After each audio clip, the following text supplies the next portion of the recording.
Assalamualaikum warahmatullahi wabarakatuh. Perkenalkan, nama saya Emma Noremi dengan NIM E105221013 dari Prodi Ilmu Politik Fakultas Ilmu Sosial dan Ilmu Politik Universitas Tanjung Pura Pontianak.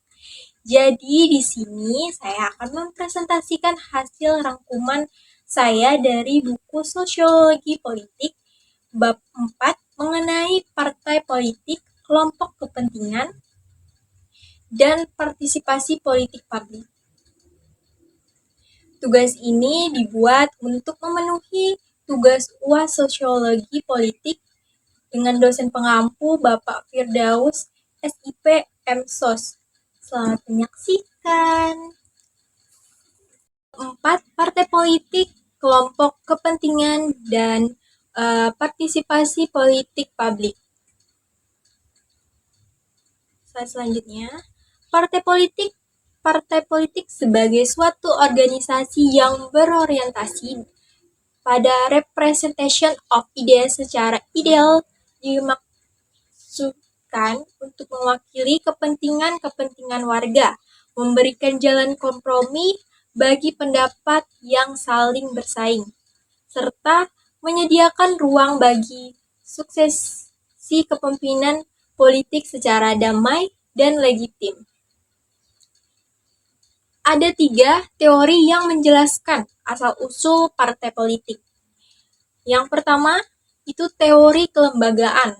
Partai politik dibentuk oleh lembaga-lembaga legislatif dan eksekutif karena ada kebutuhan para anggotanya untuk mengadakan kontrak dan membina dukungan dengan masyarakat.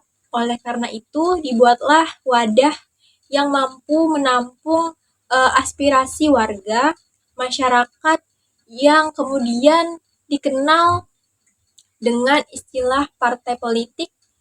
Yang kedua, teori situasi atau historis. Partai politik dalam teori ini terbentuk manakala terjadi perubahan sosial dalam masyarakat dari masyarakat tradisional menuju masyarakat modern.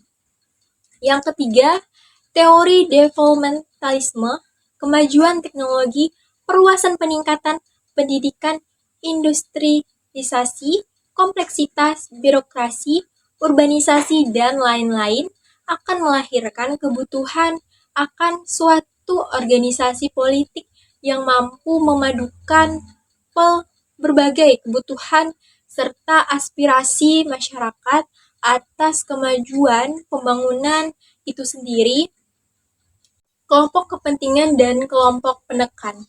Kelompok kepentingan lebih berorientasi kepada proses perumusan kebijakan umum yang dibuat pemerintah.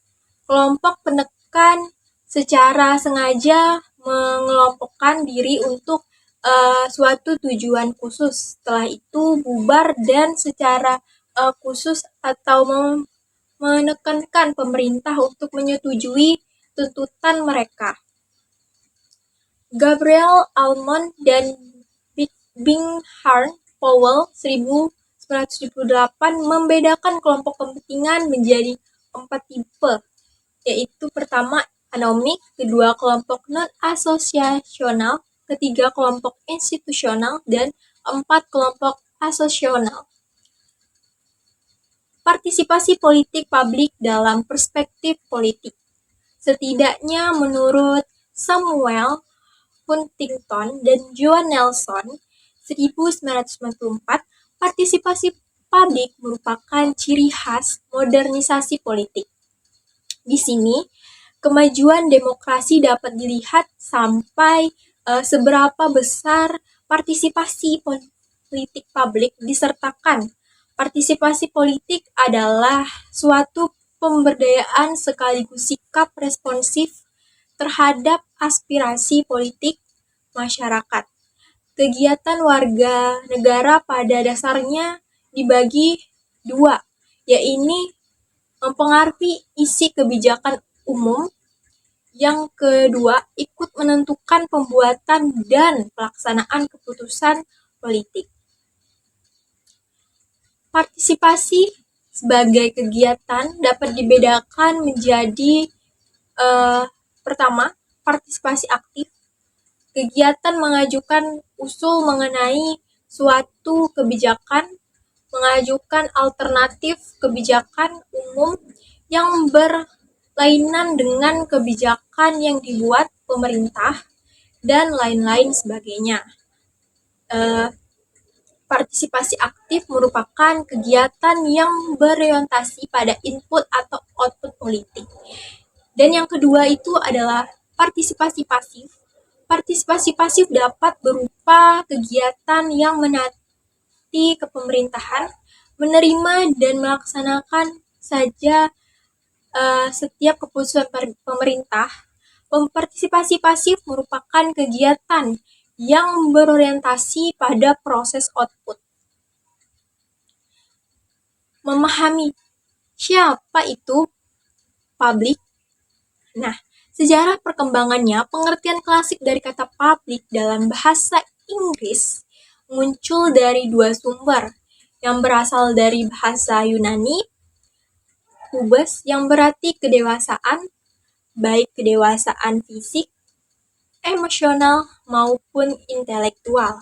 Yang kedua, kata publik dapat berarti suatu kemampuan atau capacity apabila hal tersebut menyangkut kemampuan untuk berfungsi secara publik, yaitu kemampuan untuk berhubungan dengan orang lain, pada kemampuan untuk mengerti hubungan antara tindakan-tindakan seorang individu dengan akibat yang ditimbulkannya bagi orang lain secara komprehensif.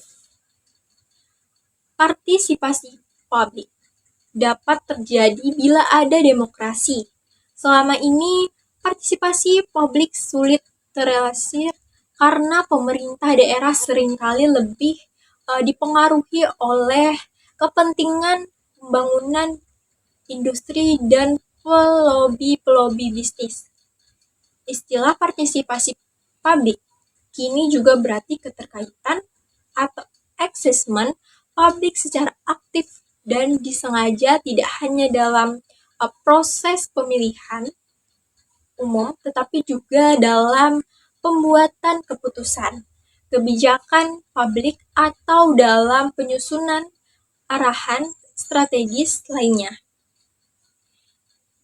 Baik, jadi kesimpulan dari penjelasan saya di atas adalah dapat disimpulkan bahwa peran partai politik sebagai representasi kepentingan warga dan penghubung antara masyarakat dan pemerintah. Terdapat 3 teori asal-usul partai: kelembagaan, situasi atau histori, dan developmentalisme.